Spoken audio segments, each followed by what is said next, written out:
This video is an answer to a question made by a Kabbalah student in which the Kabbalah student asked the following.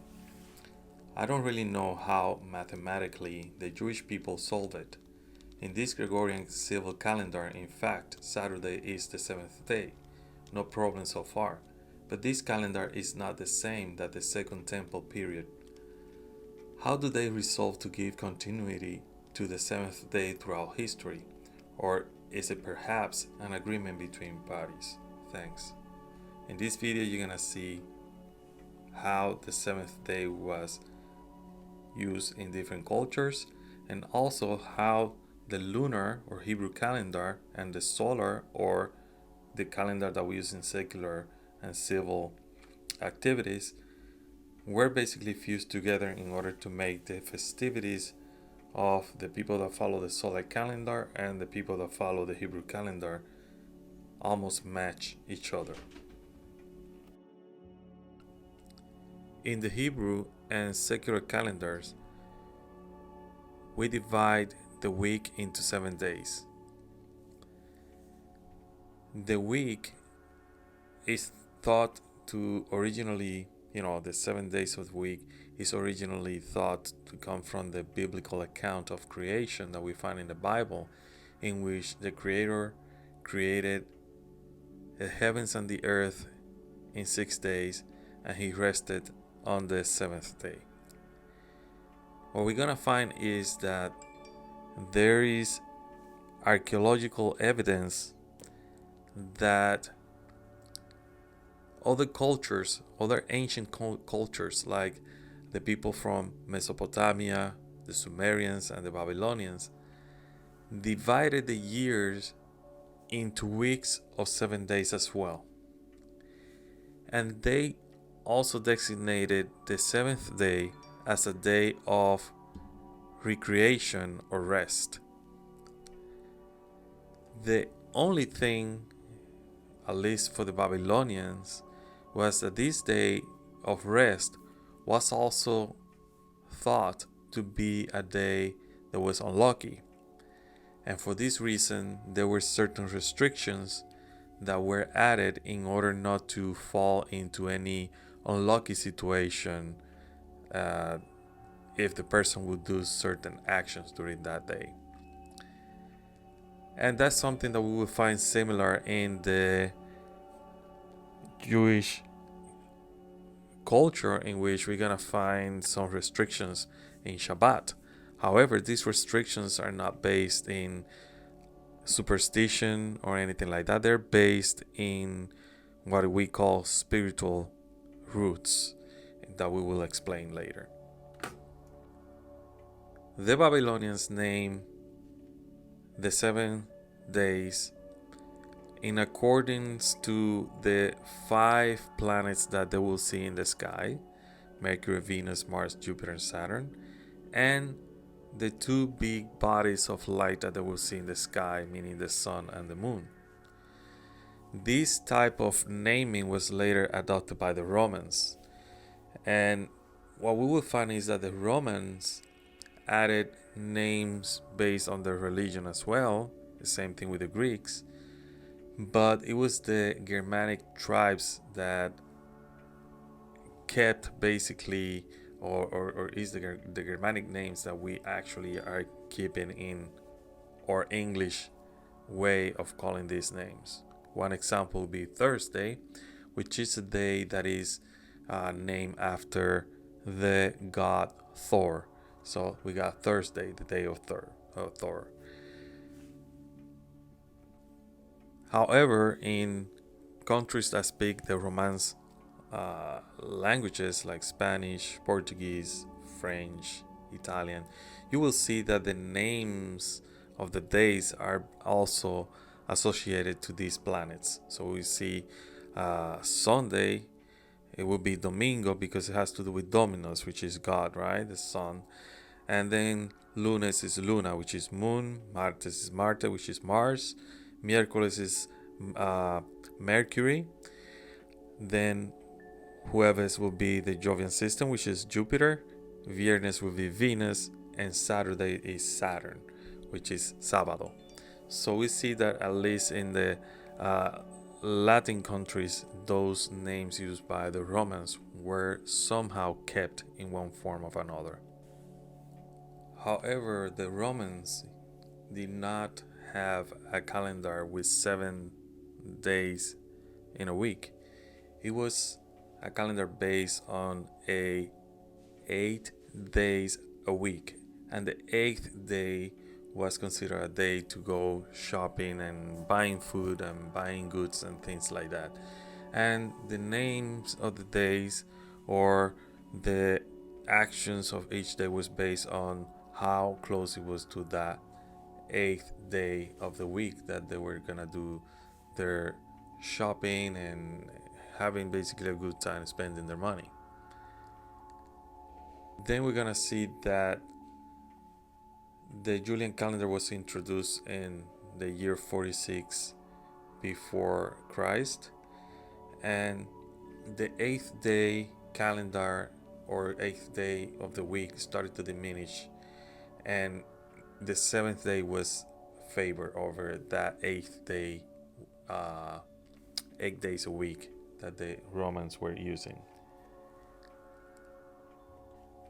During that time, both the seventh and eighth day of the week were used in Rome, but then the popularity of this week of 8 days basically disappeared when Constantine, who is considered to be the first Christian Roman emperor, but also a person that introduced a lot of paganism into Christianity, changed and made it official that only 7 days a week was going to be used in the calendar.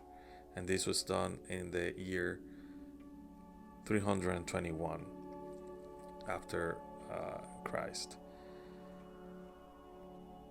Constantine also made illegal to use the Hebrew calendar to make calculations in order to know when the holiday of Easter, of the resurrection of Jesus, was supposed to be celebrated, because at that time there was a confusion on how to consolidate the solar calendar that the Romans were using with the lunar calendar that the Hebrews were using. So what we'll see is that if they were to put these two calendars one over the other one, they will see that the holiday of Pesach or Passover will fall on any day during the week of the Roman or solar calendar. So something needed to be done, and this is what Constantine did when he basically abolished using the Hebrew calendar as a form to calculate when that day of the resurrection was going to happen. Also, he made Sunday the day of worshiping instead of Saturday, maybe in spite of the Jews. Who knows? He was a pagan, so he was for sure worshiping probably a god that was representative of the sun. So the most fitting day will be the sun, since it is also the day that is considered. It is considered the day that Jesus also was resurrected, according to the Christian tradition. So he did that, and his son actually put more pressure into not using the Hebrew calendar and prohibited the Jews from using the Hebrew calendar to make any calculations as well. So this is when we have another character coming in, and his name was Hillel, but it's not the Hillel that we read in the Talmud, Hillel the Great. This is another Hillel. This is Hillel the Second. Hillel the Second, he held an office as a Nasi in the Sanhedrin between the years 320 and 385 of the Common Era. And like I mentioned before, we cannot confuse him with Hillel the Elder, which is the one that the Talmud talks about. What Hillel did was he created something called the Looney solar calendar, in which the days of the week of the Hebrew calendar and the days of the week of the secular calendar will actually match, and the holidays will fall eventually almost at the same time as the secular calendar. And once the Hebrew calendar starts falling behind, because it's based on the lunar calendar, which is less days per month, so he added an extra month to it in order to catch up and once again being in synchronicity with the solar calendar. And this is why you see these two calendars somehow working together these days. Does it match what the Hebrew calendar was in times of the temple? No, it doesn't. It was a way to preserve the Jewish survival and to make sure that somehow Judaism will survive. And this is why we have in some years we're gonna have double Torah portions because of this lunisolar calendar that was created. And even though there's a lot of talk about why he did it, if he was right or wrong, if he was deceiving the Jewish people by doing this and that, we have to remember that those were times of desperate need, and it needed to be done that way in order to make sure that the Jewish survivor was ensured, and that the Sanhedrin was able to somehow, calculate the holidays without infuriating the Roman authority.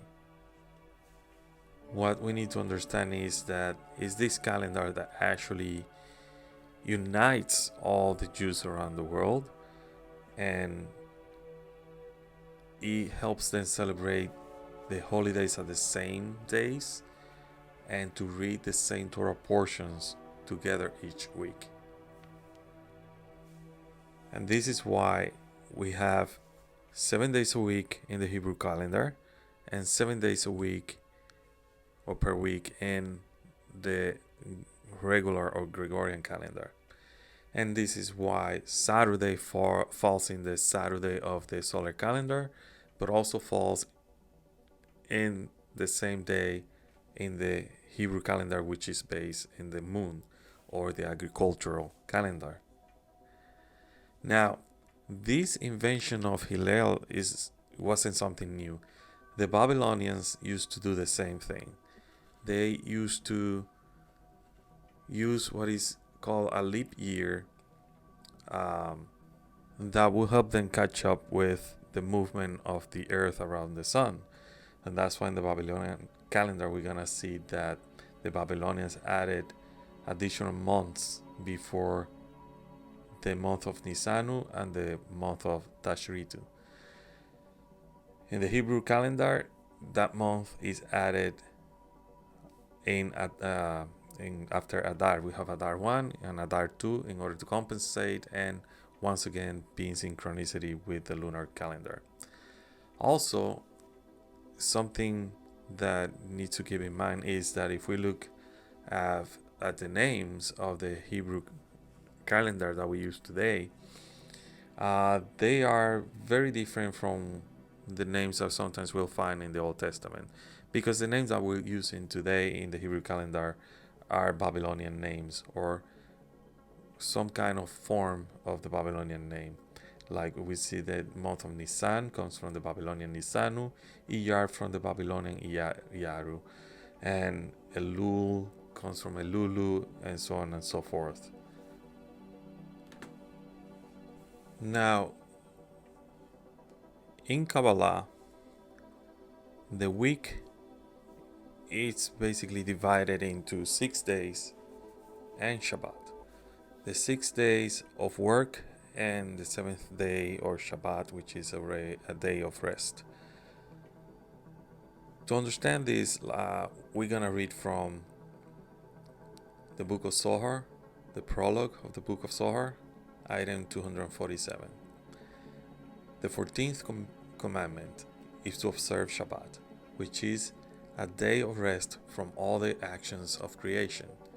There are two mitzvot here: to observe the day of Shabbat and to adorn its holiness, namely to receive the light of Chokmah, called holiness, and to observe Shabbat as a day of rest for all the worlds, in which all actions are multiplied and realized even before this day is sanctified. So what we see here is that Shabbat is a state in which all the spiritual worlds are filled with light. The light descends from above, elevates what we call Zeramping, which is the 6 days of creation, to a level called Aricamping, which is the level of Keter, and then elevates the 7th day, which is the Nukva, to the level of Avaveima, which is the level of Bina and Chokmah. The words of Bia, which is Bria, Yetzirah, and Atzilut, are elevated to the level called Yesud, which is the Lord 7 of the Sephirah Bina. And Zon,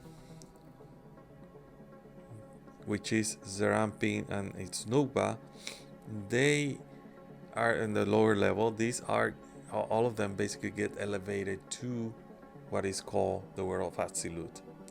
The world of Atzilut is the world to come. The world of Atzilut is the world of correction. The world of Atzilut is the real Shabbat. It is also known as the Garden of Eden. So when we are celebrating Shabbat, when we're welcoming Shabbat, what we're doing is we're doing a ritual, symbolic ritual, in which there's symbolism. The symbolism that we're doing is symbolizing a transition from a secular to a holy moment during the week. It's like having this temple in time, in which we are entering into a different consciousness during our physical existence that mimics or resemble that level of Atzilut in which everything is corrected. And that's why there's so many restrictions in Shabbat about not working, because there's no need to work, there's no need to correct anything. At that moment, everything is corrected and perfect. Only in the 6 days of the week, correction needs to be done. So work needs to be done. And that's the importance of understanding what Shabbat is all about, why this 7th day is a day of rest. Unlike the Babylonians, that they thought that this day was an unlucky day, in Judaism and Kabbalah, this day is considered a holy day. It's a day of opportunity, a lot of holiness, in which we can connect directly to the light of the Creator and partake of that light and extra soul that is imparted into our being by the upper realm.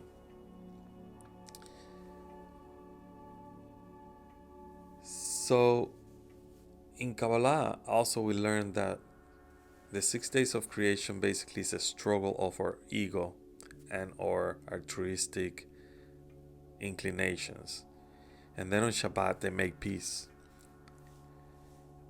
But even though we practice this during a day in the week, during our space-time existence, we also can do the same thing during any time of the week. So let's say if we stop what we're doing and we rest, meaning we sit down and start meditating about the upper realm, we try to connect with the Creator, with the light. That's basically a level of Shabbat that we can achieve during the weekday. We can also have that bliss and connection to the light during the weekday. Might not be as high and potent and as lofty as the day of Shabbat itself, but we can connect to that light of Shabbat anytime. Shabbat is basically resting, where the soul rests from struggling and is connected, is filled with the light of the upper realm.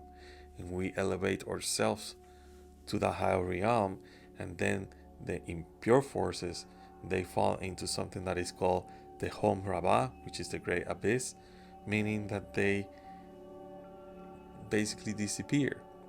And our being, or our soul, which is the Nefesh, Ruach, and Neshama, when the soul ascends together with the worlds, we receive an extra light called the light of Haya, the light of life, right? So this is what the 7 days of the week symbolize for a Kabbalist. You can have all these historical facts in which people can argue that the 7 day is 7 days of the week are based on the 7 days of creation of the Bible, that they were not adopted from the Babylonians, the Sumerians. We can have those arguments and they will lead to nothing, because in reality we all know that the Creator somehow give its light to different people around the world and reveals some of its light, and some of this light, it needs to be somehow captured back, right, by those of us who are following the spiritual path called Israel, which is Yashar El, directly to the Creator. And we know that 7 days a week for us is something different than the way we measure time in our physical existence. And we know that this way of measuring time, 7 days a week that we have in our physical existence, is in reality like an imaginary way of measuring time. But in spirituality, where the root of these 7 days in physical reality come from, means something else, means levels of consciousness, levels of attainment. And that's how we need to see it. I hope that this video have answered the question on why these two calendars, the lunar and the solar calendar, match these days. Please keep your questions coming. If I see that a question is worth making a video, I will make a video for everybody to benefit.